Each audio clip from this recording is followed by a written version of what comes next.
A few days back, I was going to do an April Fool's video about Donald Trump possibly renaming the White House because that sounds like something Donald Trump might do. We just never know anymore. And I was thinking of House of Trump, but then I thought that for all I know, House of Trump could be a Netflix show, and then my April Fool's video wouldn't be that funny. But I started thinking about Trump renaming the White House because of how he made such a big deal about renaming the Gulf of Mexico. And even Congresswoman Lauren Boebert suggested that the District of Columbia be renamed the District of America. Now, I don't know if she was half joking when she said that, but it wouldn't surprise me if that was also seriously talked about in the White House.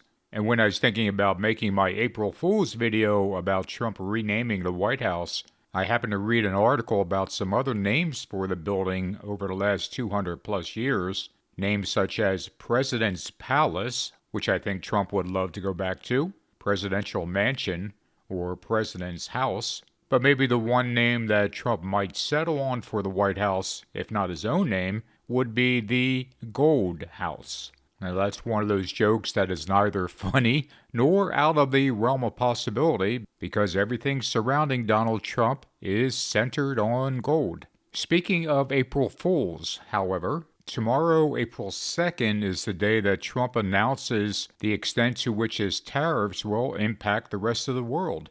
And as an article on Axios said a couple of days ago, world teeters on edge, awaiting Trump's tariff revenge. The opening quote from the article says, "For the next 3 days, one man holds the global economy in the palm of his hands, literally and figuratively, and almost no one but him knows what will happen." And this is absolutely true, and it speaks to the incredible power Donald Trump already holds on the world scene. We talk about how the Antichrist will one day rule the world, but in some ways, Trump is already there. He can literally lead the world into a trade war or a global recession or depression, depending on what he says tomorrow and in the days after. But that also brings up the fact that no matter what Trump says tomorrow, he might say something entirely different 2 days later. And it might just depend on whether he was insulted by a foreign leader. But literally, no one knows what's going to happen this week. And I think Trump likes that. He likes that power of chaos that he wields almost constantly. It seems to bring him great joy to always have everyone on edge. Perhaps he feels like there's no better demonstration of his power than for others to be afraid of what he might do next. So anyway, I don't have an April Fool's video this year, but I do nominate Donald Trump as the April Fool for 2025. One other thing I want to talk about was Andy Ogles, and I'm not sure if those words were ever uttered in sincerity before, but Congressman Andy Ogles seems to find a way to keep getting in the news.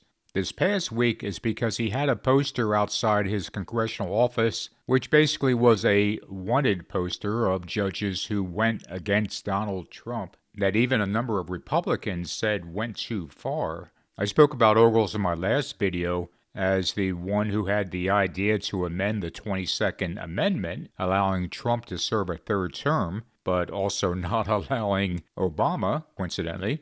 But over the last couple of years, he has had a number of controversies.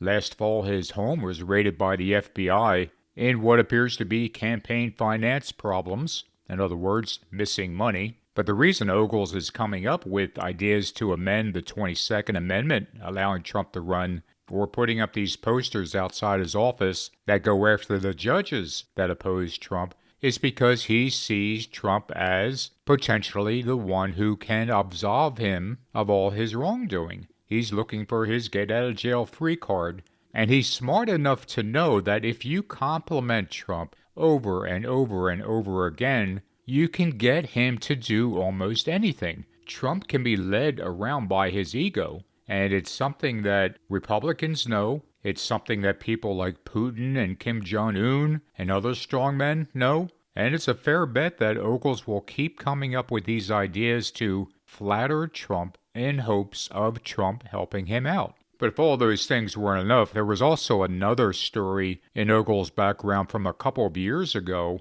that, if you don't know about it, it's really quite shocking. Ogles had put together a GoFundMe to raise cash for a children's burial garden after his own child died.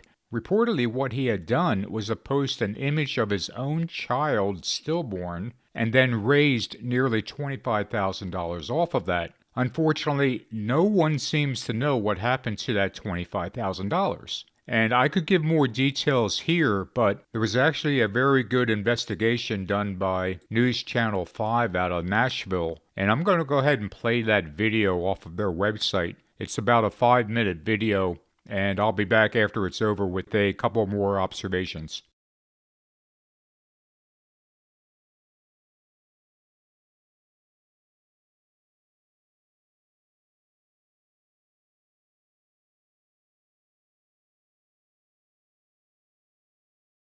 So the final thing I wanted to say about Andy Ogles is that it's another example of how deceit is prospering in the last days, because he knows that he stands a fair chance of getting a pardon from Donald Trump, just like Trump has pardoned all these other people who had violated serious laws. But they started flattering Trump over and over again and telling him how they were on board with the whole MAGA movement. Because of that, Trump has been issuing these presidential pardons left and right. And Andy Ogles has every reason to believe that he will get one too. And I think that gets to the heart of the problem. So much about the MAGA movement is built on deception. You can look at these far-right websites and podcasts who glorify Donald Trump nonstop and who simply don't care about saying what's accurate as long as it furthers their own political goals. They have a very casual relationship with the truth because right now, under Donald Trump,